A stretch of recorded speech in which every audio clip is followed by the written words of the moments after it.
সাপটাকে দাঁত দিয়ে চেপে ধরে, ব্যাঙটাকে চেপে ধরেছে সাপ। চেপে ধরে সে মনে মনে চিন্তা করছে, তাই তো সারা জীবনে এত ব্যাঙ ধরেছি, এইরকম ঠান্ডা ব্যাঙ আমি আগে কখনো ধরিনি। এ তো নড়েও না চড়েও না, একে ধরার আগে মরে গেল। প্রেশার লো হয়ে গেছে, শরীরে কোনো কারেন্ট নেই, ঠান্ডা। চিন্তা করছি এ তো ধরার আগেই মরে গেছে, একে আর শুধু শুধু দাঁত দিয়ে চেপে ধরে সময় নষ্ট করে লাভ কি?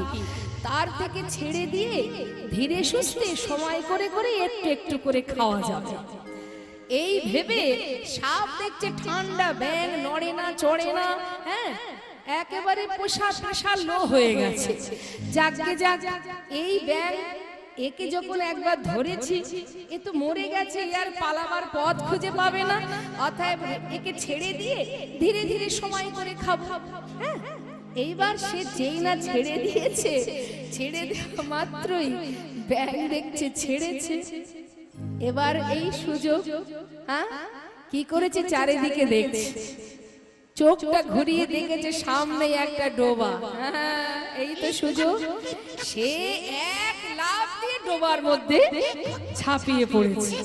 যেই না ঝাঁপিয়ে পড়েছে, সাপ বলছে, ব্যাপারটা কি হলো, এটা কি হলো গোবিন্দ? তোমাকে কি বলেছিলাম, আমাকে তুমি একটু রক্ষা করো, একটু সহযোগিতা করো, তুমি এটা কি করলে আমার সঙ্গে? এটা কি তোমার ঠিক হলো? গোবিন্দ বলছে, একটা কথা বলবি না, চুপচাপ, কোনো কথা বলবি না। তোকে না বলেছিলাম ধরবি তা ছাড়বি না, ছাড়লি কেন? আমি তো দেখছি ও মরে গেছে তাই ছেড়ে দিয়েছি। আরে তুই ছাড়লি কেন? আমি তো দেখলাম যে, আমি ভাবলাম ও মরে গেছে, তুই যদি সব ভাববি আমাকে কেন বললি? আমাকে যখন বললি তাহলে আমার কথা শুনলি না কেন? তুই আমার কথা আমাকে বলবি, আমি যেটা বলবো সেটা শুনবি না, তাহলে কি করে হবে? এই কথাটার অর্থ মা এটাই, ভগবান যেটা বলবে সেটা শুনতে হবে। তুমি সবকিছু তাকে বলবে, সে যেভাবে চলতে বলবে তুমি চলবে না, তুমি যদি না চলো তাহলে তুমি মরবে। এই জন্যই তো আমাদের এখনো অবস্থা, আমরা সব করি লোক দেখানো, মনে প্রাণে তিনি যেটা বলেছেন সেটা তো করি না। এই জন্য সংসারে শুধু ডুবেই মরে আছি।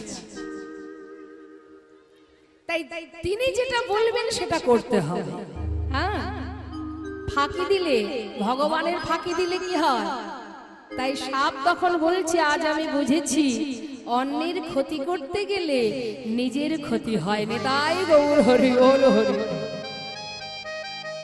মা, আজ সুদামা সে গোবিন্দকে কতটা ভালোবাসে, সে এমন ভাবে ভালোবাসে যে হাজার কষ্ট যন্ত্রণা পাচ্ছে, তথাপিও কৃষ্ণ ছাড়া সে আন জানে না। কিভাবে কষ্ট দিচ্ছে ভগবান দেখুন। প্রথমে মা বাবাকে কেড়ে নিল, মা বাবা বিয়োগ হয়ে যাবার পর সংসারের পুরো দায়িত্ব পড়ে গেল সুদামার কাঁধে। যে পাঠশালায় ছোট ছোট বাচ্চাদের লেখাপড়া শিখিয়ে সেখান থেকে যে টাকাটা পেত তাতে সংসার চলে যেত, কিন্তু ভগবান কি করলেন, ভক্তকে পরীক্ষা করার জন্য তার জীবন থেকে সেই পাঠশালাটা, মানে তার যা ইনকামের যে রোজগারের জায়গা, সেই পাঠশালাটা বন্ধ হয়ে গেল। যেই পাঠশালা বন্ধ হয়ে গেল, এবার সে কি করে তার জীবন কাটবে, সংসার কি করে চলবে, ছেলে মেয়েকে কি খাওয়াবে, এই চিন্তায় সুদামার কাঁধে উঠে গেল ভিক্ষার ঝোলা। হরিবল হরিবল। সে তো চুরি ডাকাতি করতে পারবে না মা, সে ভিক্ষার ঝুলি কাঁধে নিয়ে এবার দাঁড়ে দাঁড়ে ভিক্ষা করতে শুরু করলেন। প্রত্যেকের দ্বারে যায় আর ভিক্ষা করে, ভিক্ষা করে আর বদনে কৃষ্ণ কৃষ্ণ কৃষ্ণ, নিঃশ্বাসে প্রশ্বাসে কৃষ্ণ নাম। বলো এমন কৃষ্ণ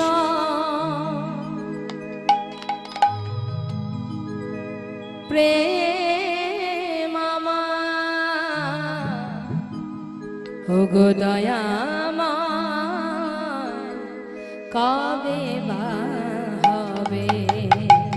বলো এমন কৃষ্ণ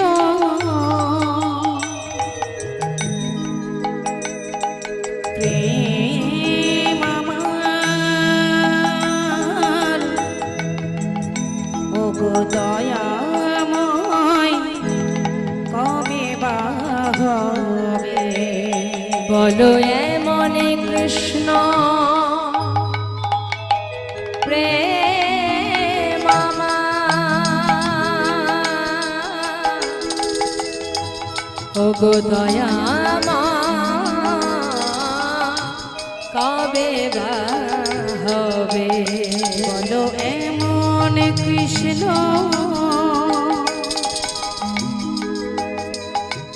প্রেম আমার ওগো দয়াময় কবে বা হবে কবে করুণা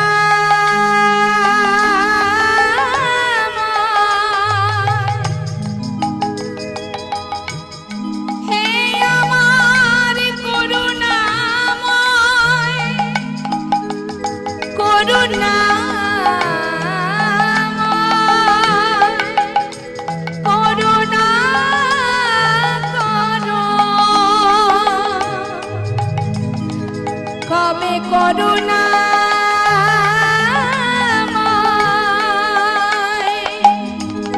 করুণা করে কবে করুণা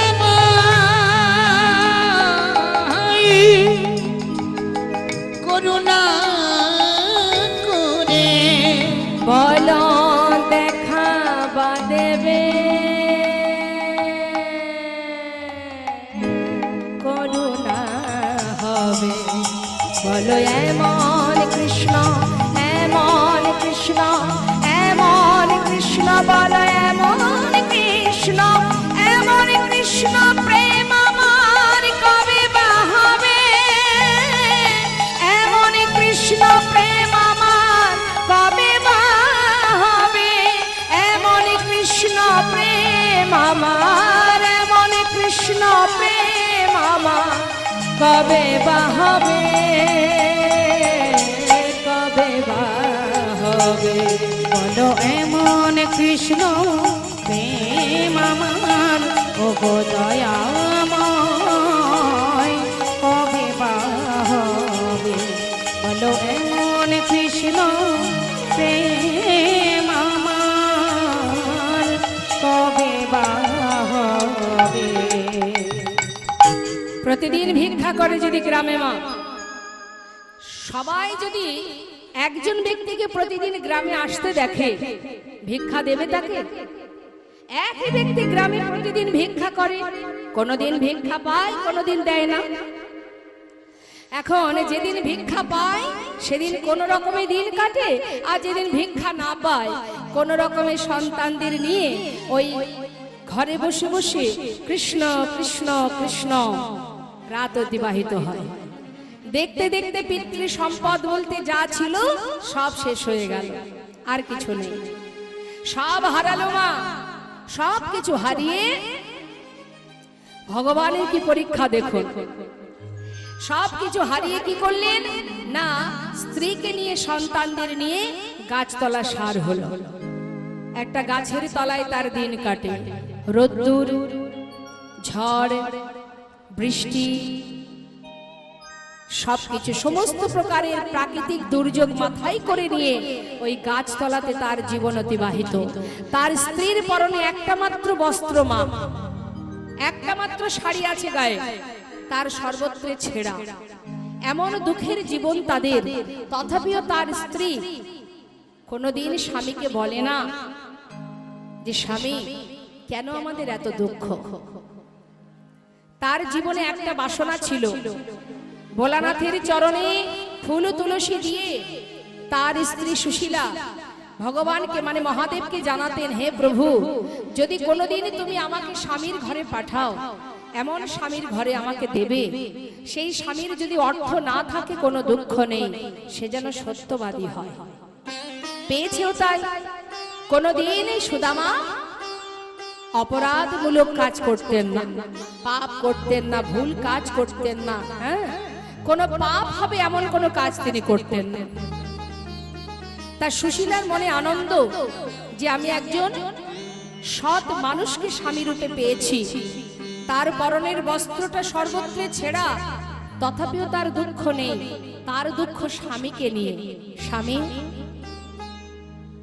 তোমায় একটা কথা বলবো। শুনেছি তোমার বন্ধু নাকি দ্বারকার রাজা, আবার এও শুনেছি সে নাকি ভগবান। স্বামী, তোমার বন্ধু যদি ভগবান হবে, তোমার বন্ধু যদি দ্বারকার রাজা হবে, তাহলে তুমি তো তার বন্ধু। তোমার জীবনে যখন এত কষ্ট, তুমি কি পারো না স্বামী তোমার বন্ধুর কাছ থেকে কিছু চেয়ে নিয়ে আসতে? সুশীলা, এ তুমি কি বলছো?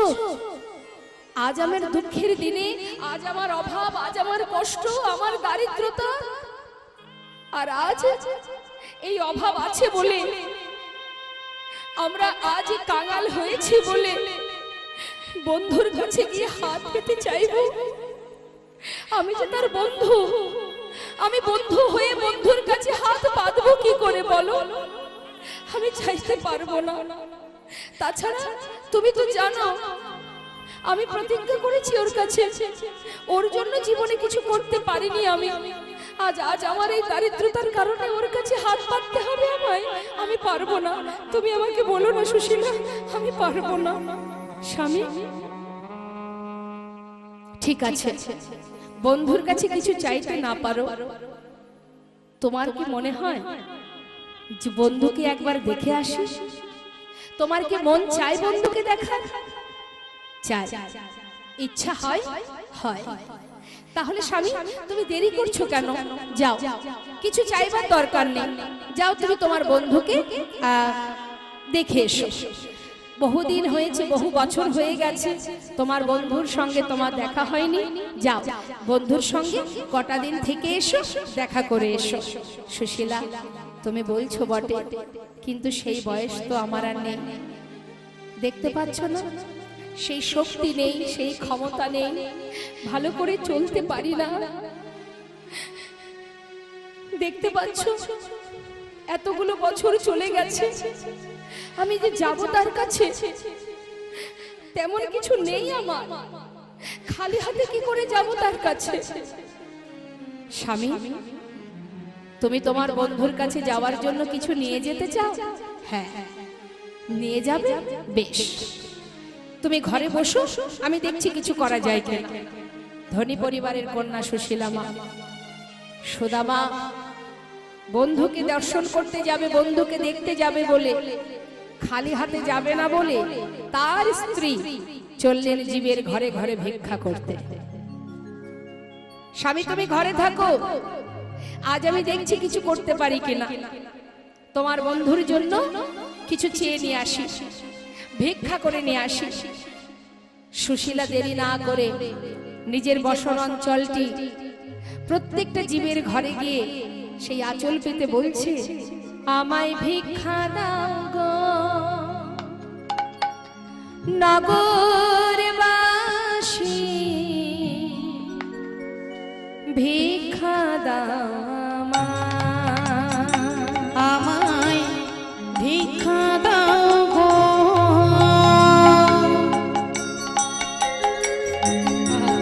নগরবাসী,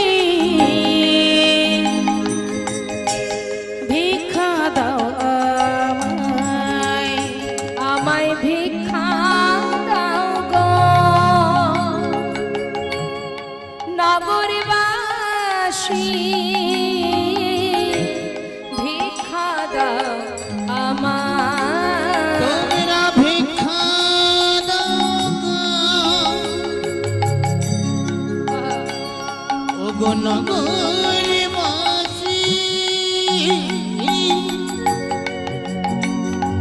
ভিক্ষা দাও আমায়। যেই না দরজার কাছে গিয়ে ভিক্ষা চেয়েছে মা ভিখারির বেশে, বাড়ির মালিক, বাড়ির গিন্নি দরজা বন্ধ করে দিয়েছে।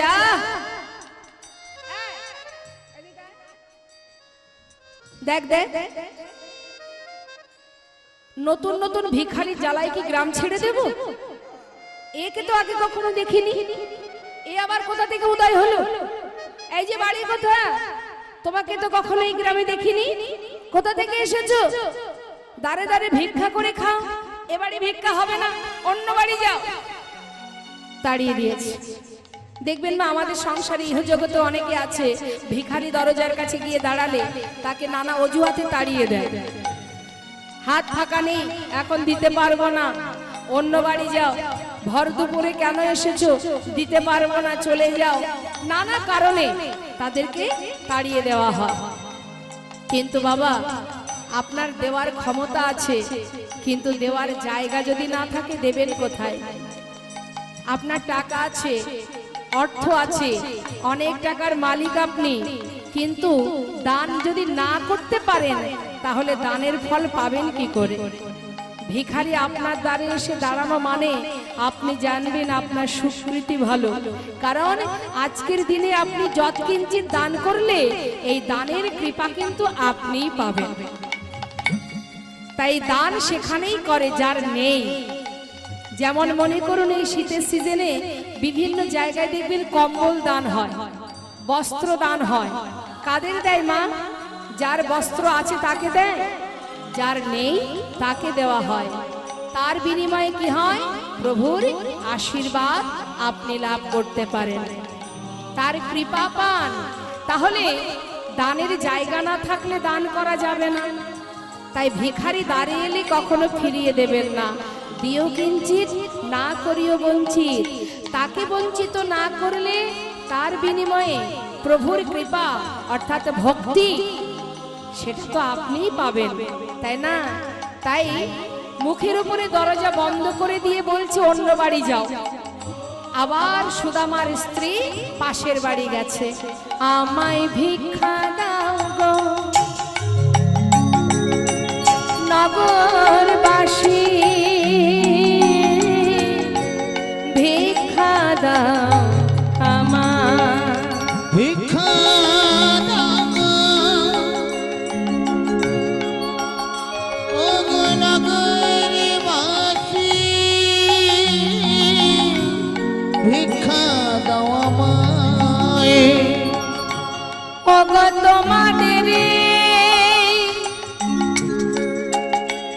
ও গো তোমাদের ভিক্ষার দ্রব্য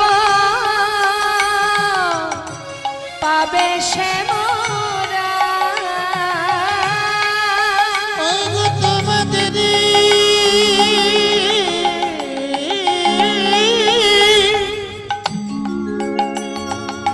ভিক্ষার দ্রব্য পাবে সে মোরা। ও গো তোমাদের ভিক্ষার দ্রব্য পাবে সে মোরা। ও গো তোমাদের ভিক্ষার দ্রব্য পাবে সে মোরা। তোমরা ভিক্ষা দাও আমায়, তোমরা ভিক্ষা দাও গো নগরবাসী, ভিক্ষা দাও আমায়। একবার ভিক্ষা দাও আমায় একবার, ভিক্ষা দাও আমায় একবার, ভিক্ষা দাও আমায়। এক পাড়ার মধ্যে সব রকমের মানুষ বাস করে মা, তাই না? সব রকমের মানুষ থাকে এক পাড়াতে। যেই না সুদামার স্ত্রী বলেছে যে তোমাদের ভিক্ষার দ্রব্য পাবে শ্যামরায়, যেই না শুনেছে গোবিন্দ সেবায় লাগবে, যারা কৃষ্ণ ভক্ত পরিবার আছে সেই কয়েক বাড়ি থেকে শুকনো চিড়ে তার ওই সুদামার স্ত্রীর আঁচলে ভিক্ষা স্বরূপ দান করে গেলেন। তাহলে কি পেল মা? শুকনো চিড়ে। চিড়েগুলো নিয়ে ঘরে ফিরেছে। ওমা কি হচ্ছে আপনাদের? ডেকে দিন একটু, আমার দিকে তাকাতে বলুন। কি হয়েছে? চলে যাবেন? বসে থাকবেন, শুনবেন, তা শেষে দেবে। এখন বারবার আসলে আসার তো কোনো দরকার নেই। মন দিয়ে লীলাটা শুনুন। লীলা শেষ হয়ে গেলে শোনাটাও বন্ধ হয়ে যাবে। আগে শোনার কাজটা হয়ে যাক, তারপরে দান করবেন। বসুন বসুন। তো বাবা, সেই শুকনো চিড়েগুলো নিয়ে ঘরে এসে নিজের পরনের যে বস্ত্র, সেই বস্ত্র থেকে কিছুটা ছিঁড়ে তার মধ্যে পুটুলি বেঁধেছে মা। হরে কৃষ্ণ।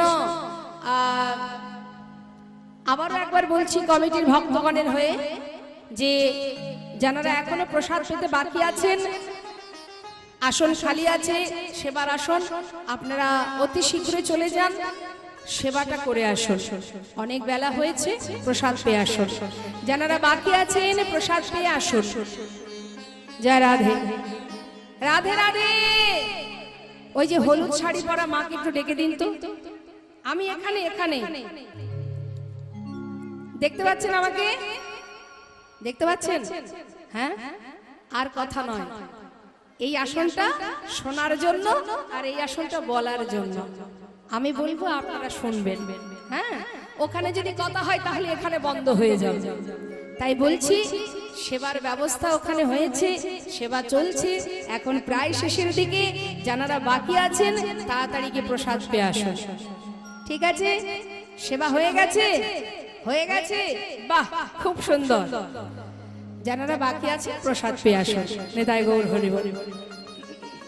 তা মা, এবার সেই চিড়ের পুটুলিটা নিয়ে সুদামা যাচ্ছে কোথায়? গোবিন্দ দর্শনে। একদিকে ভক্ত আর একদিকে বন্ধু। আমাদের সবারই বন্ধু আছে, কিন্তু বন্ধুর মতো বন্ধু কয়জনের আছে? সবাইকে কি আর অন্তরঙ্গা বলা যায়?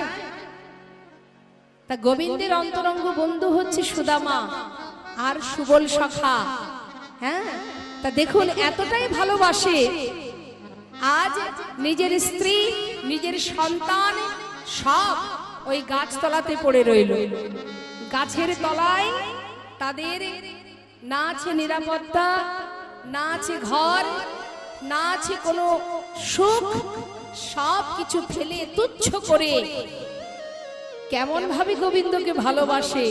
নিজের সন্তানদের কথা ভাবলো না, নিজের স্ত্রীর কথা ভাবলো না। কৃষ্ণ প্রেমে পাগল হয়ে উন্মাদ পাগলের ন্যায় সেই চিড়েগুলো নিয়ে তার স্ত্রী বলছে, সুশীলা বলছে, স্বামী আজকে যা ভিক্ষা করেছি, এই চিড়ে থেকে একটা চিড়ের দানা না তুমি খাবে, না সন্তান, না আমি। যতটুকু ভিক্ষা করেছি গোবিন্দের জন্য, ততটুকুই তুমি তোমার বন্ধুর জন্য নিয়ে যাও। সবটুকু চিড়ে পুটুলি বেঁধে বুক ভরা আশা কানাইকে দেখতে যাচ্ছি। মনে কত আশা, আবার মনের ভিতরে চিন্তা, আমি তো একজন ভিখারি বন্ধু, এক কাঙাল বন্ধু। সেই শিশুকালের বন্ধু আমার কানাই, সে হচ্ছে দ্বারকার রাজা, আর আমি হলাম দিনহীন কাঙাল ভিখারি। আমার বন্ধু কি আর আমার কথা মনে রেখেছে? আদেও কি তার মনে আছে? ভুলে যায়নি তো? চোখে না দেখার যন্ত্রণা এক, আর দেখার পরে যদি সে আমায় চিনতে না পারে, সে যন্ত্রণা যে আরো অনেক। এতদিন তাকে দেখিনি, সে কষ্ট একরকম, আর আমি তার কাছে যাবার পরে যদি চিনতে না পারে, সে যন্ত্রণা যে আর এক যন্ত্রণা। হরিবল হরিবল। আমাকে চিনতে পারবে তো? আমাকে ভুলে যায়নি তো? আমি কি যাব নাকি যাব না? কি করা উচিত আমার? আবারও যেন মনে হয় একবার তো যাই। তার স্ত্রী বলছে, স্বামী যার নাম তুমি নিঃশ্বাসে প্রশ্বাসে জপ করো, যার নামে শ্বাসে শ্বাসে জপ করো, সেই বন্ধু তোমাকে ভুলবে কি করে বলো? যাও, আমার বিশ্বাস তোমার বন্ধু ঠিক তোমার জন্য অপেক্ষা করে আছে। বলছো সুশীলা? সত্যি বলছো? হ্যাঁ, যাও স্বামী যাও। সব কিছু ফেলে রেখে চিড়ের পটলিটা বুকে নিয়ে ছুটছে। ওরে কানা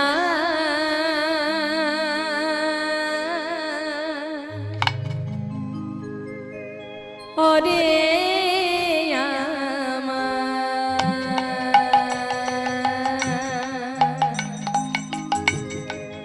ওরে আমার প্রাণের বন্ধু কানা,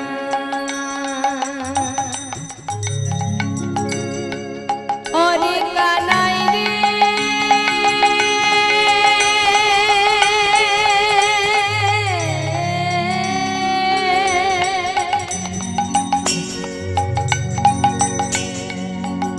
ওরে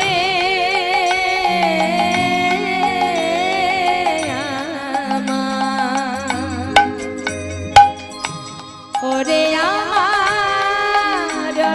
আমার প্রাণের বন্ধু কানা,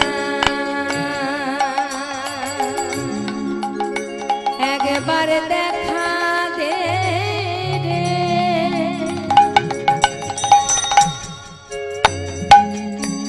ভাই কানাইয়া,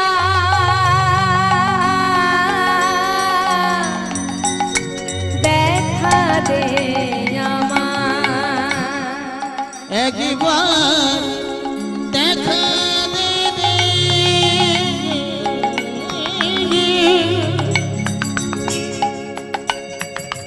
ওরে ভাই কানাইয়া,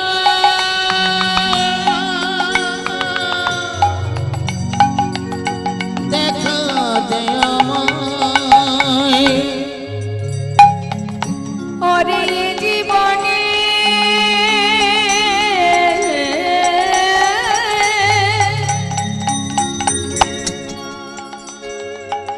কত দিন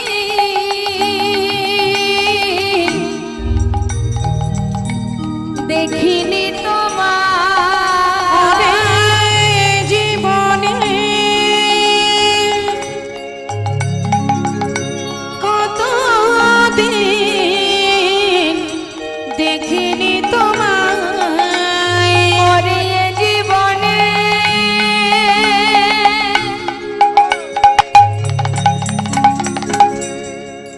ওরে কানা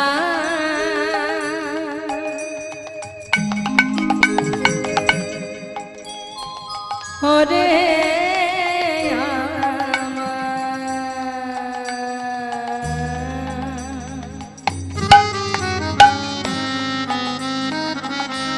ওরে ওরে আমার প্রাণের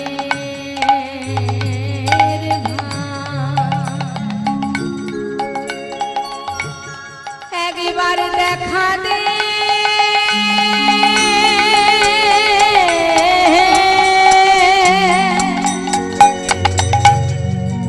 ওরে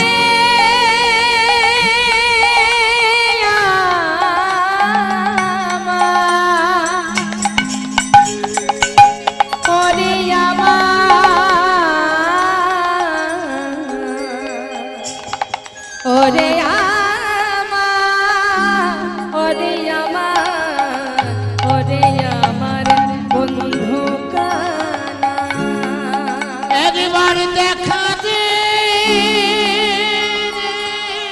ভাই রে,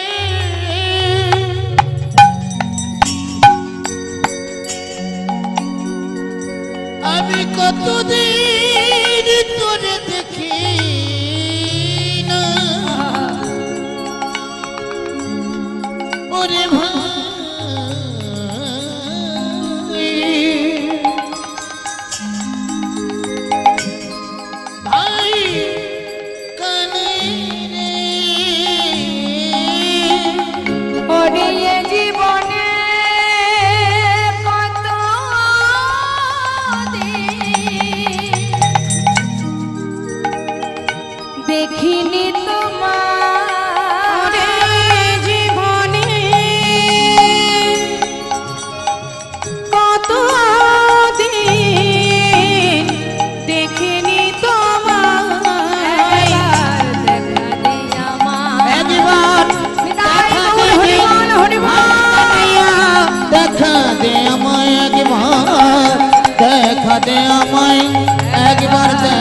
দে আমায়, একবার দেখা দে আমায়, একবার দেখা দে আমায়।